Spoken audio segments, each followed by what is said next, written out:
জশ্নে জুলুস যেটা রয়েছে এটা একটি ইবাদত হিসেবে করা হচ্ছে, কিন্তু ইসলাম তো এ ধরনের কোনো ইবাদত অনুমোদন দেয়নি।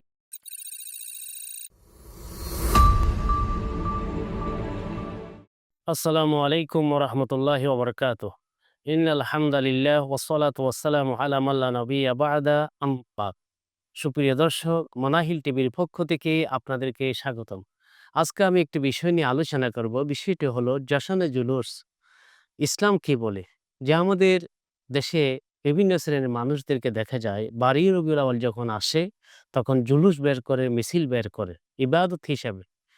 আসলে মৌলিক কথা হলো ইসলামে কয়েকটা বিষয় লক্ষণীয়। একটা হলো ইবাদত, আরেকটা হলো ইবাদতের ওসিলা, আরেকটা হলো দুনিয়াবি কাজ, আরেকটা হলো দুনিয়াবি কাজের ওসিলা। যেমন আমি নামাজ পড়তেছি, এটা হলো ইবাদত। অজু করতেছি, এটা হলো ইবাদতের ওসিলা। এবং আমি ঘর নির্মাণ করতেছি, এটা হলো দুনিয়াবি বিষয়। এবং ঘরের মধ্যে আমি বিভিন্ন রং বা টাইলস বা বিভিন্ন ধরনের অঙ্কন ইত্যাদি করতেছি, এটা হলো দুনিয়াবি বিষয়ের ওসিলা। আমাদেরকে একটা কথা মনে রাখতে হবে, ইবাদতে বৃদ্ধির কোনো সুযোগ ইসলামের মধ্যে নেই। প্রয়োজন এবং বিনা প্রয়োজন কোনো অবস্থাতেই ইবাদত বৃদ্ধির কোনো সুযোগ নেই।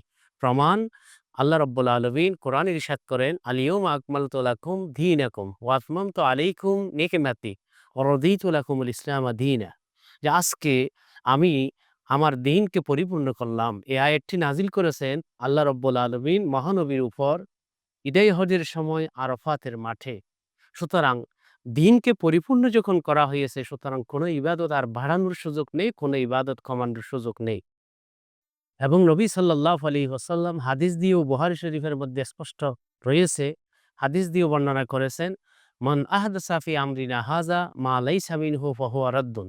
যারা আমাদের এই ধর্মের বিষয়ে অর্থাৎ ইবাদতে কোনো একটি বিষয় বাড়াবে, সেটা কখনো গ্রহণযোগ্য নয়। তাই আমি মনে করেন ফজরের নামাজ ২ রাকাত, আমি কখনো ৩ রাকাত করতে পারবো না। জোহরের নামাজ ৪ রাকাত, সেটাকে আমি ৬ রাকাত করার সুযোগ নেই। কারণ এটা ইবাদতে বৃদ্ধি। প্রয়োজন বিনা প্রয়োজন কোনো অবস্থাতেই ইবাদতে বৃদ্ধি জায়েজ নেই। এটা হলো কবিরা গুনাহ। এবং ইবাদতের ওসিলাতে বৃদ্ধি, এটাকে প্রয়োজন হলে জায়েজ, প্রয়োজন না হলে জায়েজ নেই। যেমন নামাজের ওসিলা অজু, অজুর জন্য আধুনিক গরম পানির ব্যবস্থা করা, বিভিন্ন ডিজিটাল সিস্টেমে অজুর ব্যবস্থা করা ইত্যাদি। এরকম ইবাদতের ওসিলাতে কেউ যদি কোনো কিছু বৃদ্ধি করে প্রয়োজনে, সেটা জায়েজ। যেমন উসমান রাদিয়াল্লাহু তাআলা আনহু নামাজের ওসিলা আযান, আযানের মধ্যে তিনি বৃদ্ধি করেছেন তথা আযান জুমার দিন আরেকটা বাড়িয়ে দিয়েছেন। এটাকে শরীয়তের পরিভাষায় বিদআতে হাসানা বলা হয়। কিন্তু আযানের আগে কিছু শব্দ বাড়িয়ে আযান দেওয়া, এটা কোনো প্রয়োজন নেই। সুতরাং এটা ওসিলাতে বিনা প্রয়োজনে বিদআত, প্রয়োজন হলে এটা জায়েজ। এটাকেই শরীয়তে আসলে বিদআতে হাসানা বলা হয়েছে। কিন্তু ইবাদতে মকসুদাতে বা ইবাদতে বৃদ্ধি কোনো অবস্থাতেই জায়েজ নেই। আর দুনিয়াবি কাজের ক্ষেত্রে বা দুনিয়ার ওসিলার ক্ষেত্রে বিদআত জায়েজ যদি প্রয়োজন হয়। আর যদি প্রয়োজন না হয় তাহলে সেটা এসরাফ হিসেবে গণ্য হবে। যেমন কোরআনে আল্লাহ পাক বলেছেন, কুলু ওয়াশরাবু ওয়ালা তুসরিফু। তোমরা খাও, পান করো এবং তোমরা অতিরিক্ত করো না।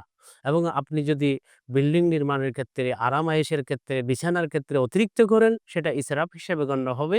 আর যদি প্রয়োজনে করেন, তখন সেটা জিনাত হিসেবে গণ্য হবে। তাহলে দুনিয়ার ক্ষেত্রে বিদআত জায়েজ, তার প্রমাণ মুসলিম শরীফের হাদিসের মধ্যে রয়েছে। মহানবী সাল্লাল্লাহু আলাইহি ওয়াসাল্লাম ইরশাদ করেন, আনতুম আ'লামু বিউমুরি দুনিয়াকুম। যে তোমরা দুনিয়ার বিষয়ে তোমরা খুব ভালো জানো। কিন্তু দ্বীনের ক্ষেত্রে ইবাদতে কোনো বৃদ্ধি করা যাবে না, যাকে বেদাত ফিদ্দিন বলা হয়। ইবাদতের ওসিলাতে প্রয়োজনে বৃদ্ধি জায়েজ, এটাকে বলা হয় বিদআত লিদ্দিন। যেমন আমরা হজের জন্য বিমান ব্যবহার করতেছি, এটা হলো আমরা একটা ইবাদতের ওসিলাতে আমরা ব্যবহার করতেছি, অতিরিক্ত করতেছি। তাই সে কারণে এক কথায় জশ্নে জুলুস যেটা রয়েছে, এটা একটি ইবাদত হিসেবে করা হচ্ছে, কিন্তু ইসলাম তো এ ধরনের কোনো ইবাদত অনুমোদন দেয়নি। যদিও অনুমোদন দিত, নবী সাল্লাল্লাহু আলাইহি ওয়াসাল্লাম যুগে সাহাবায়ে কেরাম করতেন এবং এরপরে তাবিঈন করতেন, তবে তাবিঈন করতেন। ৩ যুগের মধ্যে কখনো এ ধরনের কাজ ছিল না। সুতরাং এটা বর্জনীয়, এটা গুনাহের কাজ। যতই ভালো কাজ হোক না কেন, এটা অবশ্যই ভালো কাজ। নবীর নাম দিয়ে, স্লোগান দিয়ে হাঁটা চলা। আসলে মূলত বিদআত বলা হয় ভালো কাজ। যদি কোরআন হাদিসে না থাকে, তার নাম হলো বিদআত। ভালো কাজ যদি কোরআন হাদিসে থাকে তার নাম হলো ইবাদত। গুনাহের কাজকে তো বিদআত বলা হয় না। গুনাহের কাজকে আরবি পরিভাষায়, ইসলামের পরিভাষায় মাআসি বলা হয় এবং আসাম বলা হয়। সুতরাং ইবাদতে যেকোনো ইবাদতে বৃদ্ধি আমাদের বর্জনীয়, হারাম কবিরা গুনাহ। আল্লাহ রাব্বুল আলামিন আমাদেরকে সেরকম বিদআত থেকে বাঁচার তৌফিক দান করুন। আসসালামু আলাইকুম ওয়া রাহমাতুল্লাহি ওয়া বারাকাতুহু।